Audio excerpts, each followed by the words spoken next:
और इस वक्त एक बड़ी खबर उत्तर प्रदेश से आ रही है। यूपी के सारे चिड़ियाघर बंद रहेंगे। एक बड़ा फैसला लिया गया है और ये फैसला बर्ड फ्लू को देखते हुए सरकार ने लिया है। 27 मई तक चिड़ियाघर बंद रहेंगे। इटावा का लाइन सफारी भी बंद रहेगा।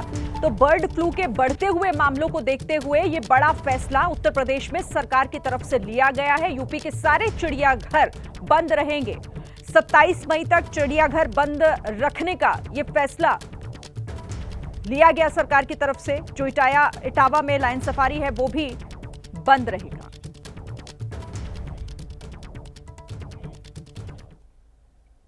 देखिए, उत्तर प्रदेश के संत कबीर नगर से एक हैरान कर देने वाला मामला सामने आया है। एक डॉक्टर पर उसकी ही पत्नी ने ऐसा सनसनीखेज आरोप लगाया है जिसे जानकर पुलिस भी हैरान रह गई। वरुणेश नाम का ये डॉक्टर खलीलाबाद सीएचसी में तैनात है। पत्नी का आरोप है कि डॉक्टर अपने सरकारी आवास पर पॉर्न वीडियो बनाता है और बाद में उसे इंटरनेट पर अपलोड करता है। यहाँ पे मैंने देखा जो वॉलपेपर वगैरह था कमरे में मैंने ही लगा रखा था। बाकी चीज़ें कमरे में जो भी सामान रखा था मैं सब रखी हुई थी। तो वीडियोस में मैंने देखा कि जो भी वीडियो बनी पॉर्न वीडियो वो सब उस कमरे की ही थी। मैं पहचान गई कमरा। पत्नी का ये भी आरोप है कि डॉक्टर खुद को ट्रांसजेंडर बताता है और जब उसे ऐसा ना करने को कहा तो उसने मारपीट की।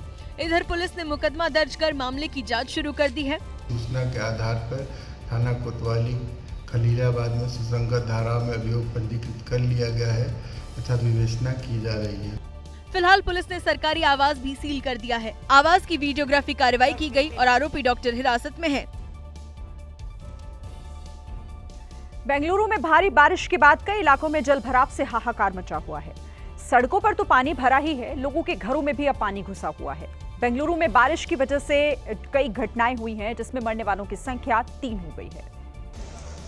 बेंगलुरु पानी पानी है, सड़कें तालाब बनी है। जैसे ही बारिश थमी शहर की रफ्तार ही रुक गई। सड़कों पर पानी भर गया। प्री मानसून की बारिश ने पूरे शहर को भिगोकर रख दिया। सड़कों पर इतना जल भराव हुआ कि वाहनों का चलना मुश्किल हो गया। घरों में अभी तक पानी भरा हुआ है। वहीं एनएस पाल्या इलाके में घर से पानी निकालने की कोशिश में करंट लगने से 2 लोगों की मौत हो गई। इस वीडियो को देखिए। बारिश की वजह से बिल में पानी भर गया तो साफ बाहर आ गया।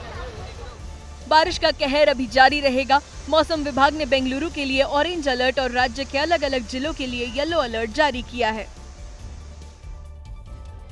बिहार के अररिया में आवासीय विद्यालय में खाने में कीड़ा मिलने के बाद छात्रों ने खूब हंगामा किया।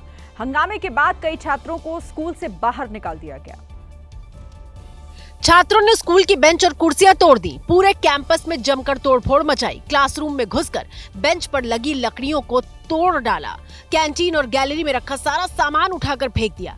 हंगामा कर रहे छात्रों ने स्कूल की खिड़कियों के शीशे तोड़ दिए। छात्रों का आरोप है कि पहले घटिया खाना मिलता था, अब कीड़ा मिला खाना दिया जा रहा है। हंगामे की खबर मिलते ही DWO ने करीब 135 छात्रों को स्कूल से बाहर निकाल दिया।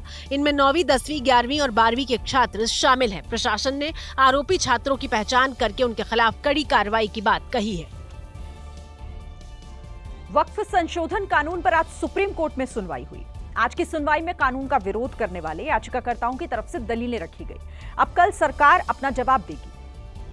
चीफ जस्टिस BR गवई की अध्यक्षता वाली 2 सदस्यीय पीठ इस बार विचार कर रही है कि मामले पर अंतिम फैसला आने तक वक्फ संशोधन कानून के अमल में लाने पर रोक लगाई जाए या नहीं।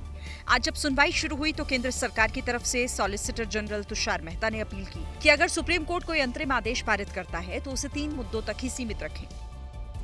इसमें सबसे बड़ा मुद्दा अदालत द्वारा घोषित वक्फ बाय यूजर या वक्फ बाय डीड संपत्ति को डी नोटिफाई करने का है। दूसरा मुद्दा केंद्रीय और प्रदेश वक्फ बोर्ड के गठन से जुड़ा है जिनमें गैर मुस्लिमों को शामिल किए जाने का विरोध हो रहा है। और तीसरा मुद्दा वक्फ कानून के उस प्रावधान से जुड़ा है जिसमें जिलाधिकारी द्वारा जांच और उसकी मंजूरी के बाद ही किसी संपत्ति को वक्फ संपत्ति घोषित किया जाएगा। सरकार ने इन तीनों मुद्दों पर अपना जवाब दे दिया है, लेकिन याचिकाकर्ता की तरफ से पेश हुए कपिल सिब्बल ने कहा कि कोर्ट ने इन मुद्दों पर चर्चा जरूर की थी, लेकिन ये नहीं कहा था कि सिर्फ इन्हीं 3 मुद्दों पर बात होगी। दोनों पक्षों की दलील सुनने के बाद CJI ने यह भी कहा कि आदेश में मुद्दों को सीमित रखने की बात कहीं नहीं लिखी गई है, यानी सुनवाई पूरे वक्फ संशोधन कानून पर होगी, किसी विशेष मुद्दे पर नहीं। बिहार की मोतिहारी पुलिस ने ड्रग्स रैकेट का भंडाफोड़ किया है। जब्त की गई अफीम की कीमत बाजार में 1 करोड़ बताई जा रही है। पुलिस ने जिन 3 तस्करों को गिरफ्तार किया उसमें से एक आरजेडी नेता भी है जिसका नाम शंभू गुप्ता है। शंभू गुप्ता आरजेडी के कई कार्यक्रमों में शिरकत कर चुका है। वो मधुबन में संगठन अति पिछड़ा प्रकोष्ठ का अध्यक्ष है। यही नहीं, शंभू गुप्ता अपने आप को कई बार मधुबन विधानसभा में आरजेडी प्रत्याशी के तौर पर प्रसारित कर चुका है।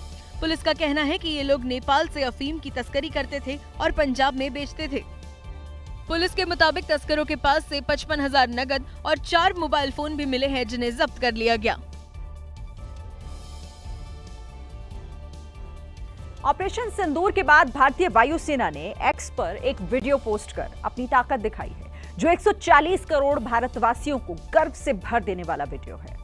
तस्वीरों में वायुसेना के जवान जमीन से लेकर आकाश तक शौर्य का प्रदर्शन करते नजर आए।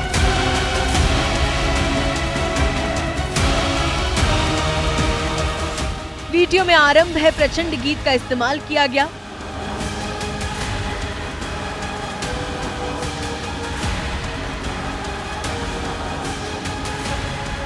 एक्स पर जारी ये वीडियो इस बात का संदेश है कि भारतीय वायुसेना हर एक स्थिति से निपटने के लिए तैयार है और दुश्मन को साफ संदेश है कि अगर सीमा पार से कोई हरकत हुई तो आसमान के प्रहरी कहर बनकर टूटेंगे। वीडियो में फाइटर जेट से लेकर एयर डिफेंस सिस्टम और खतरनाक मिसाइल को भी दिखाया गया, जिनका प्रयोग वायुसेना की ओर से ऑपरेशन सिंदूर के वक्त किया गया था।